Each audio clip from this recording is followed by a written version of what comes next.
9 de la mañana con 5 minutos. Gracias por acompañarnos en este jueves 29 de noviembre. Estamos totalmente en vivo en Cara a Cara. Hoy vamos a tener una conversación sobre libros con el director de comunicación del gobierno del estado, con Gonzalo Sánchez. Y si te interesa, tenemos tres ejemplares del libro Tómatela en serio, apuntes sobre comunicación política en el gobierno. Si eres estudiante de comunicación o te interesa saber cómo se articula la agenda desde los gobiernos, la relación con los medios de comunicación, con el periodismo, qué decisiones tiene que tomar alguien que está al frente de la comunicación de un gobierno, escríbenos al 33 18 80 76 41 o mándanos un tweet @zona 3 noticias para regalarte Tómatela en serio, apuntes sobre comunicación política desde el gobierno. Y saludo a su autor, Gonzalo Sánchez, ¿cómo estás? Muy bien, Enrique, qué gusto estar aquí, de verdad un gusto saludarte y pues saludar a tu auditorio. Siempre es un placer estar en este espacio. Oye, Gonzalo, ¿dónde encontraste tiempo para escribir con el día a día de la administración? Fíjate que ayer un poco develaba ese misterio en un tuit. Nace la idea en el 2014. Yo realmente, ya platicaremos de eso, pero fue muy sinuoso y fue muy complicado el trayecto en este sexenio, sobre todo al principio, el primer año. Los primeros 2 años fueron muy complejos y en el 2014 dije, tengo que documentar de alguna forma lo que está pasando. En un principio la idea del libro era documentar experiencias, tal cual, al interior del gobierno, y después me di cuenta que era complicado hacerlo mientras estaba en el gobierno, y entonces me di a la tarea de escribir en los ratos libres, sobre todo los fines de semana, de tratar de escribir cómo veía la comunicación y qué me estaba encontrando en el ejercicio cotidiano, que eran obstáculos que tenían que superarse. Encontramos un área de comunicación, y yo creo que no es nada más el caso de Jalisco, creo que es el caso de todo el país, áreas de comunicación que si hoy presentan ciertos atrasos, es decir, la comunicación siempre es la más sacrificada, siempre que hay que recortar presupuestos se lo recortan a comunicación. A comunicación bueno, es cuando más trabajo, que algo sale mal, le echan la culpa a comunicación. Lo primero que dice el político, sí, es que no comunicamos bien. Exactamente. ¿No? Entonces, vaya, eso no ha cambiado mucho del 2012 para acá. Entonces la comunicación ha tenido que irse ganando un lugar y consolidar un sitio, digamos, de privilegio frente al poder. Esta parte es la que se me hizo interesante documentar, y en el 2014 empecé. Después tuve una cirugía, recordarás, en el 2016, que me dejó fuera de circulación casi 2 meses. Ahí aproveché también para avanzar mucho en el libro. Después seguí escribiendo, y lo que me encontré al final, a principios de este año, es que ya tenía un texto bastante amplio, pero un poco sin orden. ¿Por qué? Porque pues, son distintas etapas. Cuando escribes un libro a través de distintos años, te das cuenta que en algunas cosas te repites, que en algunas cosas tus textos están muy contaminados del momento que vivías en aquel tiempo. Estás enojado, estás triste, estás nostálgico. Sí.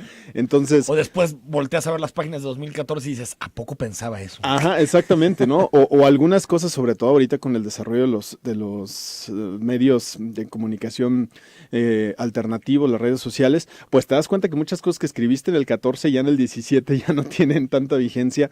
Entonces, la labor de estos últimos meses fue renovar esa parte, tratar de darle ya un sentido lógico y estructurarlo a manera de ensayo, y pues aquí está. Afortunadamente, aquí está. Es de verdad para mí un anhelo profesional hecho realidad.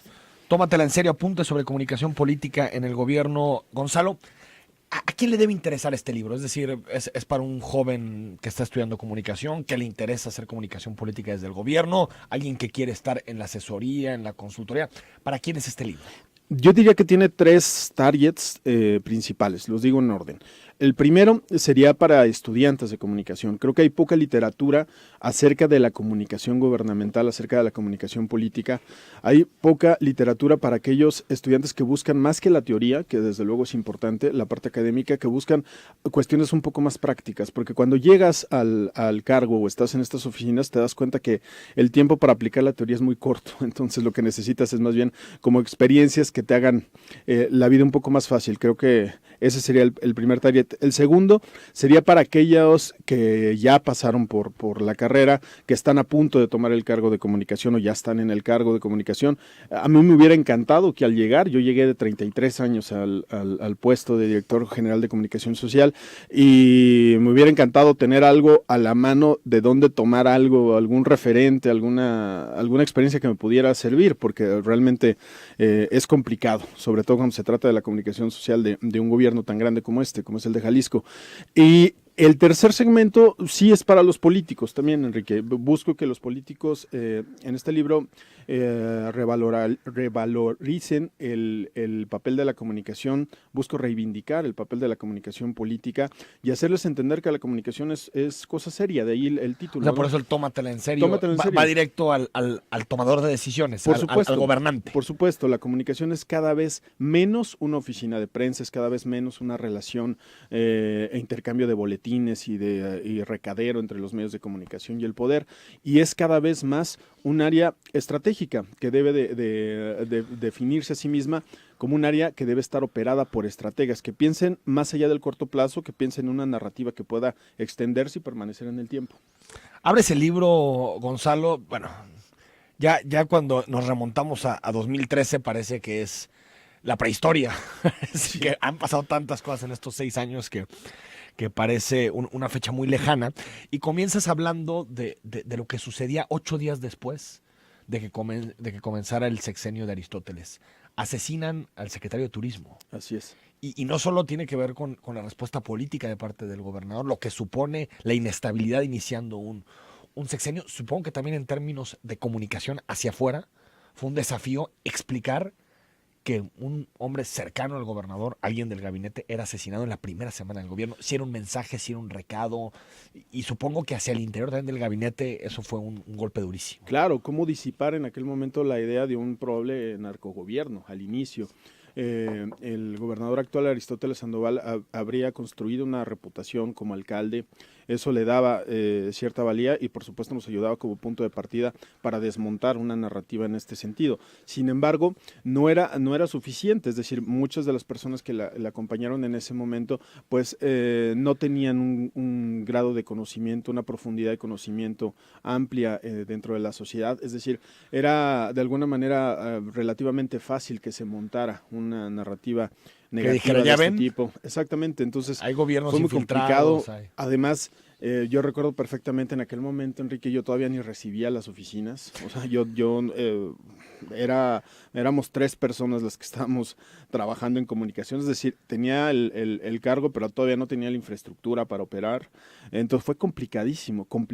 Lo que menos esperas cuando arrancas un gobierno es una crisis de esta magnitud a los 8 días de haber comenzado, una crisis que inmediatamente arrojó primeras planas en todos los medios nacionales, aparte, ¿no? Una crisis que realmente te pone contra la pared y que sabes, creo que eso era lo más inquietante en ese momento, sabes que del manejo de esta crisis dependía en buena medida el sexenio. Te jugabas el sexenio en el manejo de esta crisis. Te jugabas el sexenio en esas decisiones sin tener oficina, sin tener todavía acceso a muchos recursos y supongo también con dificultad para gestionar la crisis incluso por tu conocimiento del entorno local. O sea, porque no es lo mismo estar 3 o 4 años en el puesto que ya sabes qué teclas apretar que 7 días después de que inicias. Desde luego, además yo no tenía, aunque mi formación es de comunicación y con la especialización en comunicación política, no había estado en el cargo de comunicación en Jalisco. Había tenido otros cargos en comunicación menores, es decir, no de primer nivel, pero fuera del estado. Entonces, mi conocimiento, como bien mencionas, no era tan vasto. Además, había, como en todo gobierno sucede, hoy lo puedo decir, una lucha intestina al interior, una lucha intestina que se agudiza en momentos de crisis por quién toma el control, del manejo de la crisis y qué tesis se imponen para manejar la misma. Entonces, esto era lo hizo doblemente complicado. El gobernador, todas estas disputas. Claro, el entonces jefe de gabinete era muy complicado porque él venía de ser el director de comunicación en Guadalajara, tenía como la jetatura en la materia, entonces era muy complicado para mí imponer mis argumentos frente a una visión distinta de la comunicación. Y que había una especie como de gabinete en crisis, es decir, cuando hay un problema, una coyuntura crítica en este caso para Aristóteles. ¿Qué pasaba? ¿Quién tomaba el mando de la respuesta? En aquel momento, en aquella primera crisis, más que gabinete en crisis, era un gabinete en pleno acomodo. Recordemos, por ejemplo, el entonces fiscal Luis Carlos Nájera aún no había sido ratificado por el Congreso, entonces no podía salir a declarar. De ahí que utilizáramos de vocero al fiscal central Rafael Castellanos. Vaya, todo el gabinete se estaba conociendo entre sí, fue muy complicado. Ya en las crisis posteriores, pues lo que sucedió es que te vas ganando tu sitio, ¿no? Y no hablo en primera persona, creo que es una labor de un equipo de trabajo que me ha acompañado a lo largo de este sexenio y creo que todos nos fuimos ganando un sitio en las mesas. ¿A partir de qué? Pues de tratar de dar opiniones lo más objetivas posibles. Hay algo que siempre tuvimos a nuestro favor, Enrique, hasta el día de hoy. Siempre fuimos una suerte de outsiders, ¿no? De externos dentro de un equipo de militantes porque no habían llegado con el PRI, no son priistas. Exactamente, ustedes, ¿no? Tenemos la militancia, nunca nos interesó la parte partidista. Yo siempre respeté al PRI como respeto al resto de los partidos políticos y a quienes militan en ellos, pero nunca fue de mi interés hacer un activismo político, sino más bien técnico. Entonces, a la postre, a la vuelta del tiempo y en un gobierno que tuvo muchísimas crisis, ¿por qué? Porque este gobierno hizo frente y se enfrentó y le plantó cara a uno de los factores de generadores de problemas más grandes del país, que se llama Cártel Nueva Generación. Entonces, las crisis fueron muchas, pero esto también que nos sirvió, pues de alguna manera curtirnos. ¿Cuál fue la peor? Los chavos del CAF, los trailers, el asesinato del secretario, el momento más crítico desde tu punto de vista. El 1 de mayo. El 1 de mayo yo creo que fue la peor sacudida, porque el contexto electoral, que aunque nosotros estábamos en el gobierno, fue ya cuando de alguna manera consolidamos la posición al interior de gobierno, de parte de comunicación social y el equipo que represento.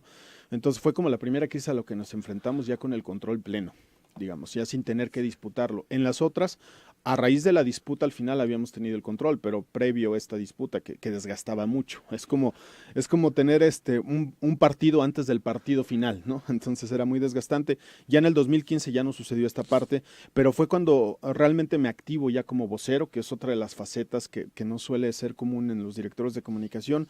Y recuerdo que aquel momento... ¿Es a partir de ahí, del 1 de mayo de 2015? Es a partir de ahí. Ya había tenido algunas otras ocasiones en las que había salido a vocerear, pero vaya, también en un principio otra de las cuestiones que ya puedo comentar, en un principio también la vocería para mí significaba un asunto de supervivencia, un asunto de cómo darle más valía a mi trabajo, aunque esto me implicara mayor desgaste y mayores horas. Ya en el 1 de mayo ya es el gobernador directamente el que me dice, tú vocereas, tú vas a ser el único vocero.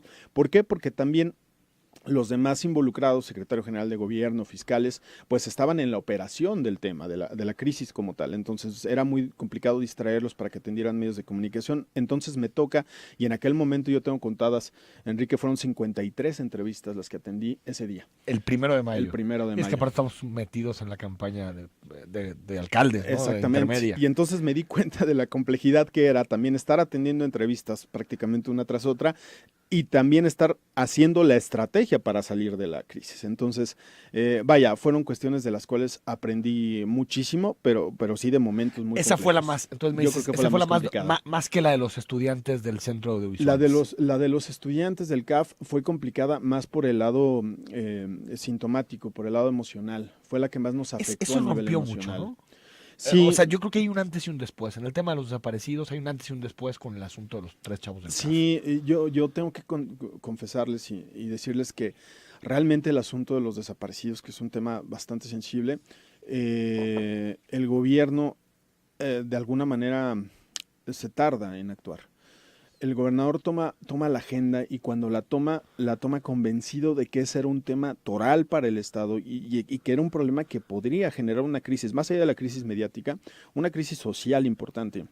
Entonces, cuando viene lo del CAF, es cuando ratificamos que efectivamente eso que habíamos augurado pasó, ¿no? Porque si uno revisa las declaraciones de los funcionarios del gobierno estatal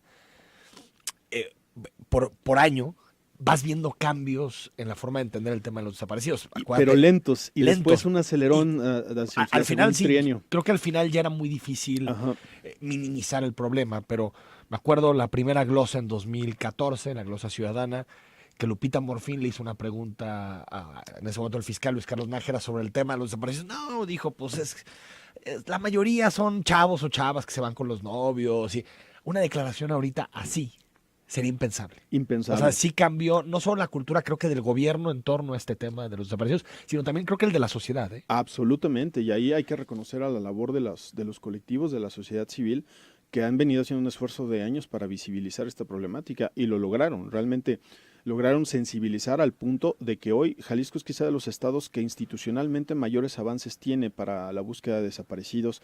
Hay un área específica para la búsqueda. Se mandó a hacer un estudio tratando de tener un diagnóstico claro de cómo está sucediendo el fenómeno.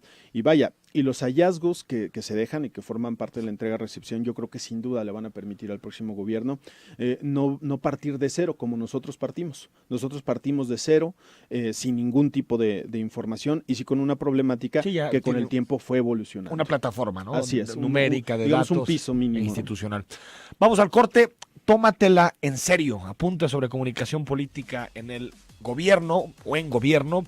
El autor es Gonzalo Sánchez, director de comunicación del gobierno del estado. Escríbenos, ya están llegando muchos mensajes. Al final de esta emisión sorteamos los libros.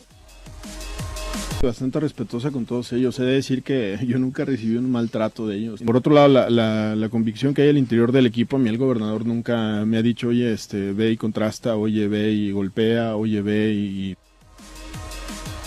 Eso definitivamente, Gonzalo, es un parteaguas en el sexenio. Cuando en 2015 Movimiento Ciudadano gana la zona metropolitana de Guadalajara, está claro el parteaguas, pero no sé si siempre existió el fantasma Enrique Alfaro para la comunicación del gobierno. Es decir, si era una variable que ustedes cuando diseñaban las estrategias para el gobierno para comunicar siempre contemplaban. Pues a partir del 2015 sí, por supuesto. ¿Antes no?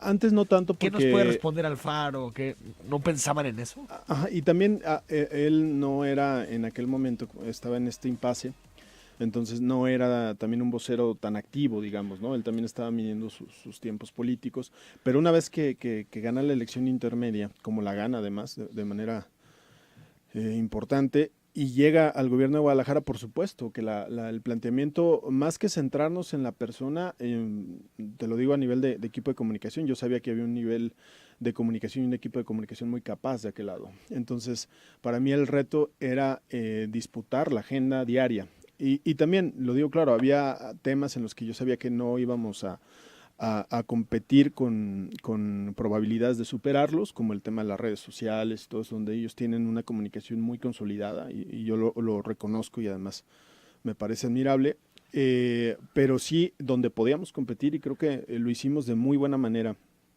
Es en la parte de la disputa de la agenda, es decir, en el contenido periodístico, en tratar de meter temas, en tratar de hacer de Aristóteles Sandoval un gobernador que comunicara de manera disruptiva, que se saliera un poco del molde en el cual lo tenían como priista, como cercano al presidente de la República, Enrique Peña Nieto, y me parece que esa parte se logra, pero sí, por supuesto, yo creo que los rivales, como en toda competencia, los rivales o los adversarios que uno tiene enfrente, pues te hacen crecer, y uno es también de alguna forma del tamaño de sus rivales. Y creo que la competencia política le dio a Jalisco, en términos generales, muchas agendas que estaban ahí trabadas durante años, pasaban legislaturas.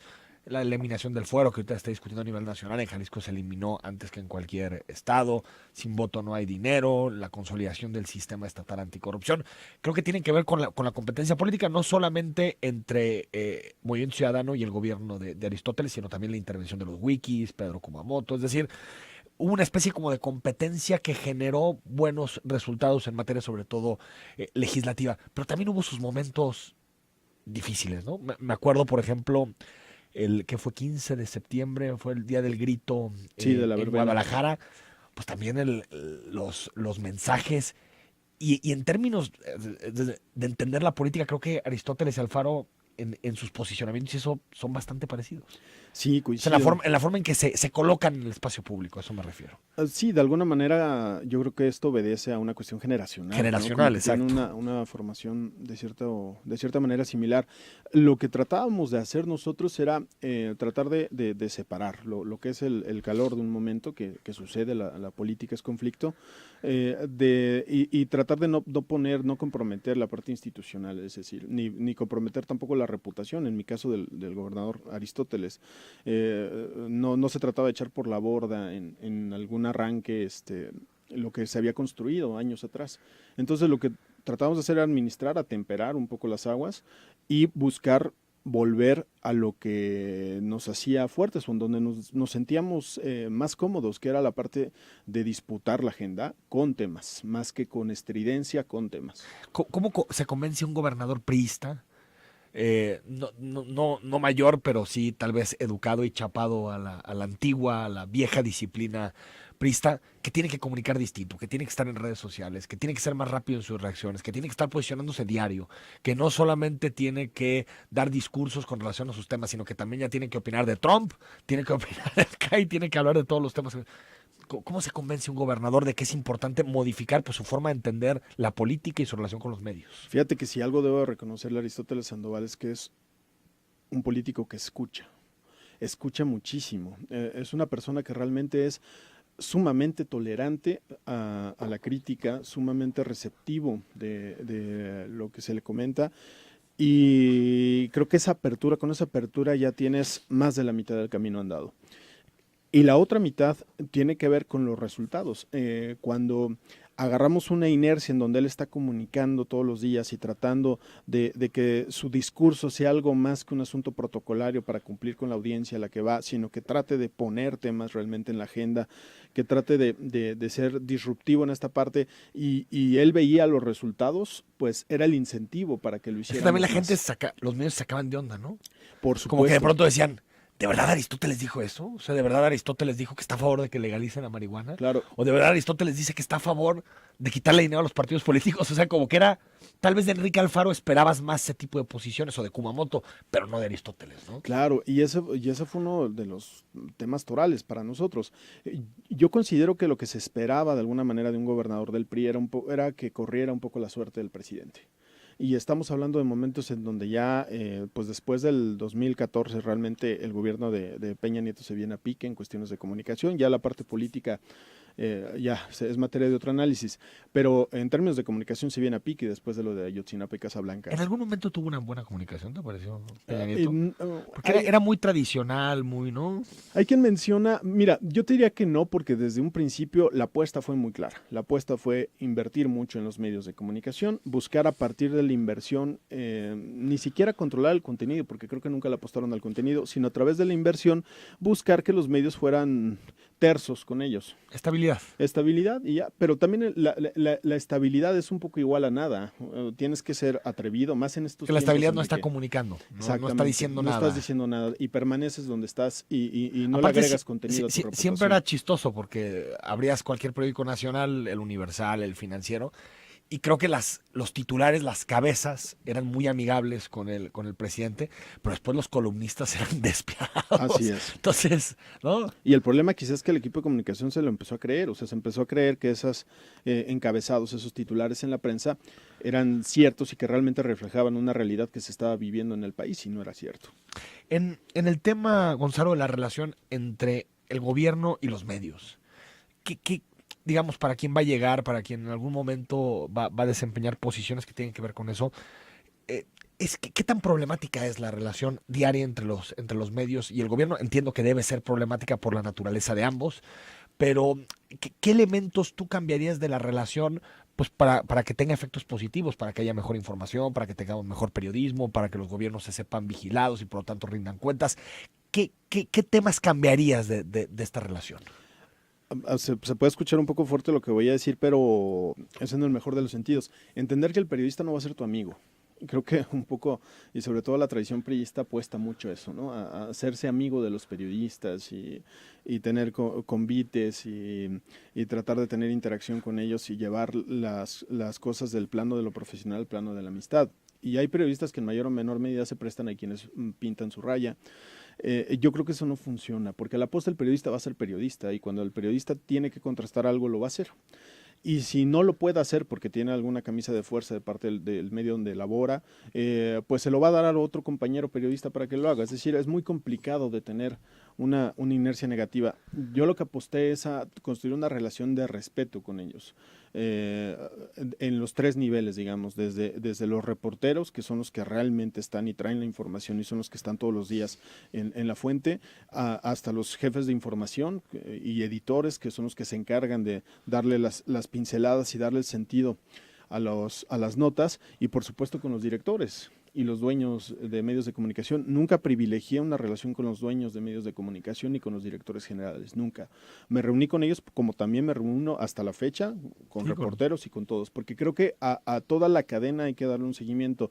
Y si me apuras, Enrique, yo la verdad siempre me sentí más cómodo con la parte editorial. Yo hasta la fecha respeto mucho a los directores comerciales y a los directores generales y dueños, pero siempre mi inclinación fue más hacia platicar con quienes llevaban, digamos, la estructura periodística del diario. Para decirles, oye, este tema es bueno, nos parece que es conveniente. Entonces, tratando de ser concreto en mi respuesta yo creo que lo que tiene que hacer es construir una relación basada en el respeto y sobre todo una relación de intercambio. Los medios al final del día lo que necesitan y los reporteros lo que necesitan es información.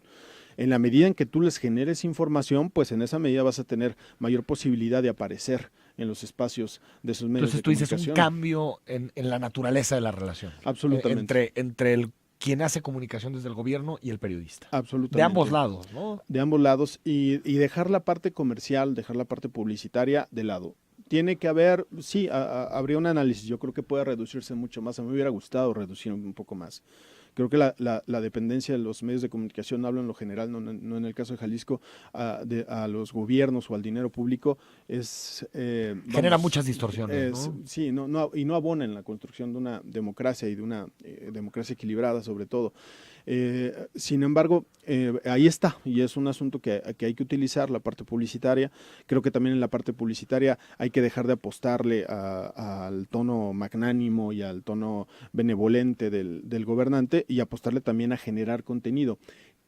Considero que ahorita la ciudadanía, Enrique, es sofisticada, sí, es sobre todo en Jalisco, es una ciudadanía muy crítica. Creo que la herencia de las explosiones de 1992 dejaron una ciudadanía bastante crítica.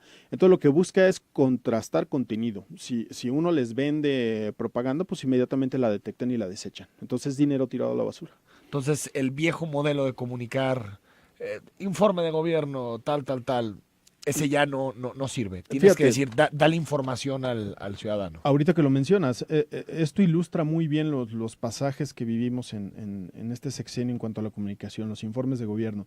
Cómo pasamos de informes de gobierno bastante tradicionales, más, digamos, pegados a la lógica priista, incluso de Estado de México, a informes de gobierno cada vez más austeros, pero creo que el énfasis no está en la austeridad, sino cada vez más dotados de contenido que aportar para que los opinadores, los generadores de opinión, tuvieran pues más carnita, como se dice coloquialmente, para discutir y para analizar. Sí, se volvieron más debates, ¿no? Más debates. Entre algunos representantes de sociedad civil y el gobernador del estado.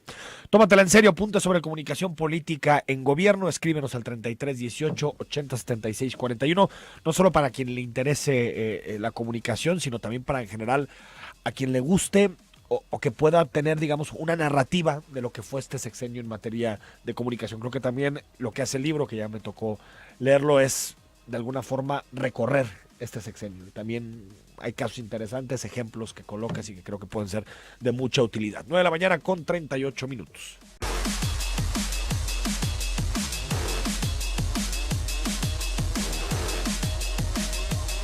Nueve de la mañana con 42 minutos. Gracias a todos los que nos escriben. Tenemos hasta las 9:45 de corte por si quieres. Tómatela en serio. El libro de Gonzalo Sánchez sobre comunicación política desde el gobierno. Gonzalo Sánchez, director de comunicación, hasta el 5, ¿no? Hasta el 5 a las 12 de la noche. Ya sacaste tus triques de... Sí, si mi jefe no dice lo contrario en estos días, espero que no. Pero... Siempre me jugué el puesto, Enrique. Siempre. Nunca me sentí seguro. Y hoy prefiero tampoco sentirme. No, bueno, pero ya una semana. Sí, digo, claro, ya la inercia, ¿no? Ya si no acaba, sí sería una sorpresa ¿Cómo ves, Gonzalo, el proyecto de López Obrador en materia de comunicación? Que ha cambiado mucho, ¿no? De lo que fue la campaña previo cuando era pues, el líder opositor en el país, la transición, ahora se ven, o desde mi punto de vista hay como una especie, o coexisten rasgos muy tradicionales de comunicación, sobre todo en su parte, Jesús Ramírez, todo, y otros como muy revolucionarios en redes sociales, ¿no? Creo que ver, tener un personaje como López Obrador para un director de comunicación o para un vocero, a mí me parece que es absolutamente atractivo. Es decir, tienes un personaje que da la nota, tienes un personaje que es audaz, tienes un personaje que siempre va a estar dando de qué hablar. O sea, te facilita mucho tu trabajo, ¿no?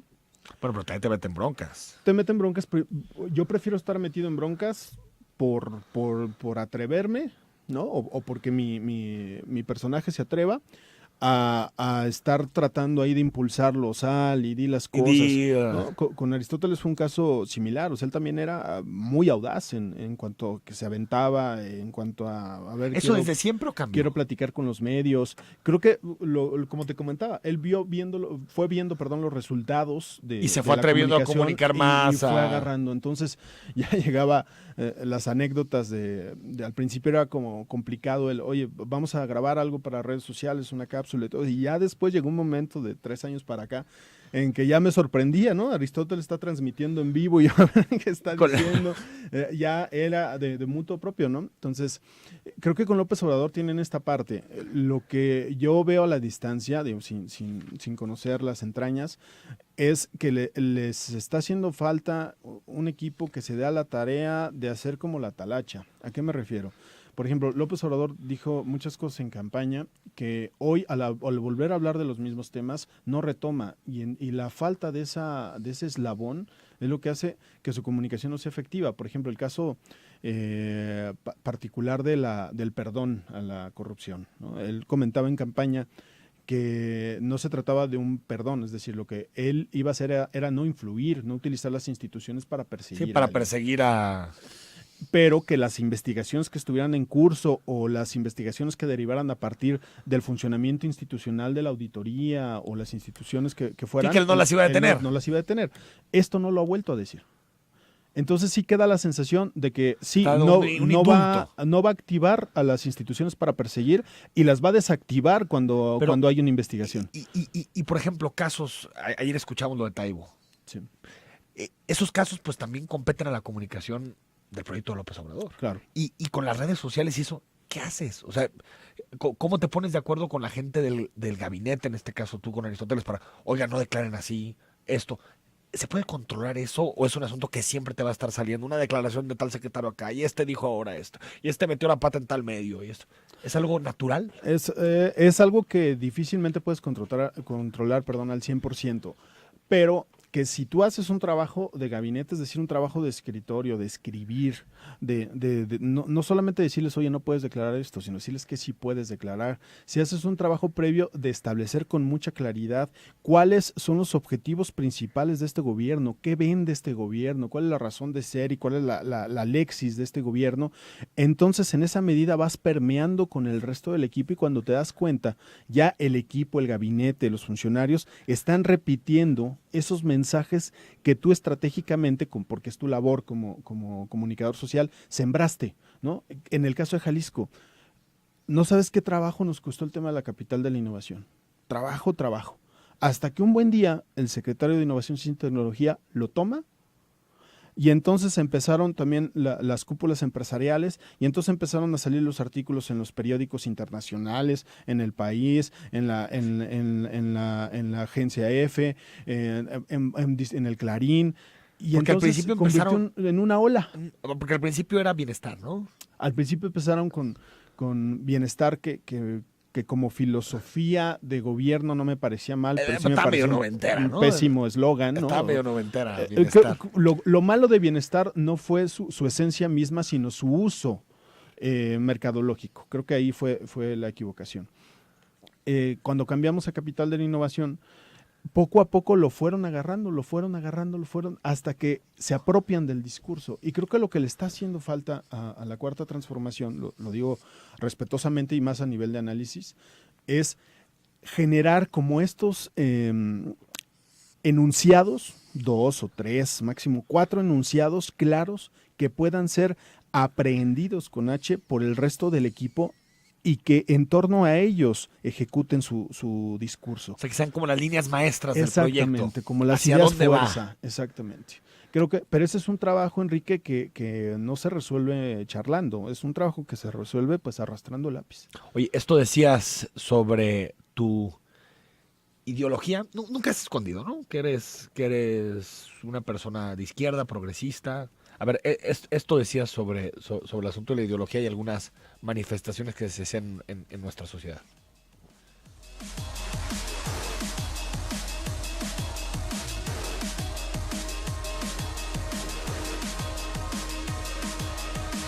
Rancio, de conservadurismo retrógrada.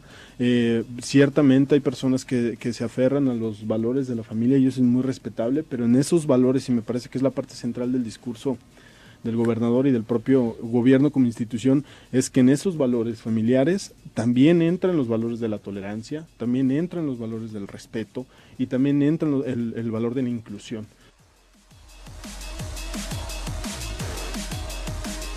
¿Se puede trabajar con alguien con el que no comparta sus ideas? No, No se puede, ¿no? No, yo creo que Aristóteles es una persona progresista en sus ideas. Y esto siempre fue una gran motivación. No me veo trabajando con personas que no tengan una visión liberal, por lo menos, y progresista. Porque siempre está la idea, de ciertas tú eres un consultor, Gonzalo. Siempre está esta idea de que pues puedes trabajar con quien sea y si ese te pide tal cosa, pues tú le das tal cosa. Me dices, eso no se puede. Hay quien lo hace, yo en lo particular no.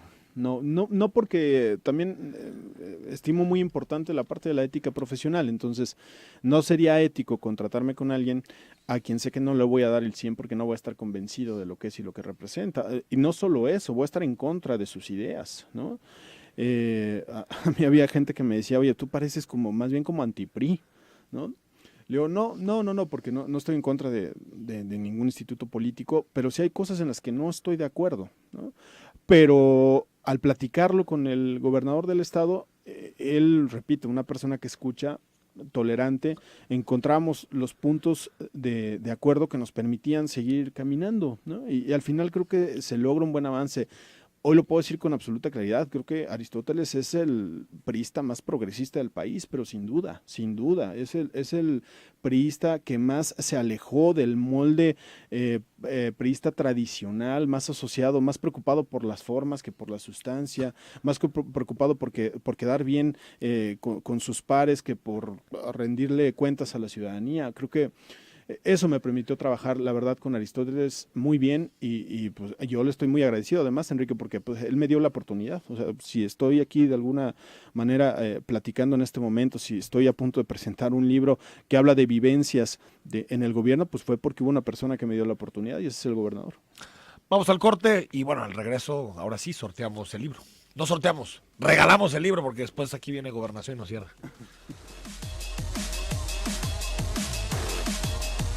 Que participan en el libro, en este regalo que nos hizo el favor Gonzalo Sánchez, el autor del libro Tómatela en serio, apunte sobre comunicación política en gobierno, de traernos esta mañana para la conversación. Y te preguntan en qué librería se puede conseguir, Gonzalo. Es editorial Arlequín, que por cierto les mando un saludo y les agradezco mucho la edición.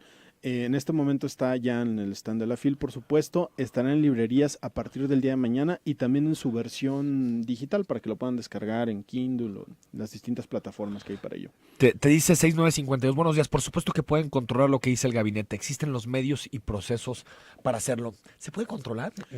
Yo, como lo comenté hace un momento, creo que sí, pero no al 100%. O sea, siempre va a haber alguien, alguna oveja descarriada, ¿no? Que pues, en algún mal día o algún mal momento sus declaraciones no sean las óptimas. Pero en la medida en que tú puedas evitar esto, pues en esa medida también le puedes dar una narrativa más más consistente al gobierno. Pero sí te pasaba que de pronto tú traías una idea en la cabeza de lo que el gobernador tenía que hacer y de pronto te llegaba tu monitoreo. Tal secretario acaba de decir en tal entrevista Sí, sí, sí, claro. una sí, cosa sí, que es siempre totalmente distinta a la que el Sí, gobernador. siempre pasa y la comunicación es eso también. También la labor del comunicador es Se cómo debe le das cen- la vuelta. Se debe centralizar, ¿no? Como en otros países.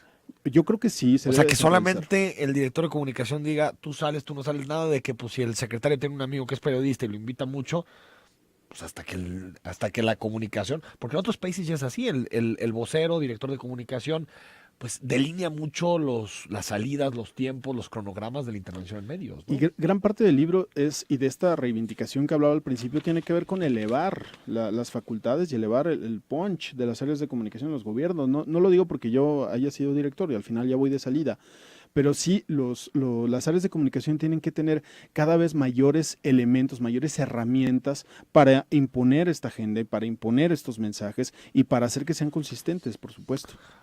3 números, Gonzalo, del 1 al 32, ahí cerramos la lista.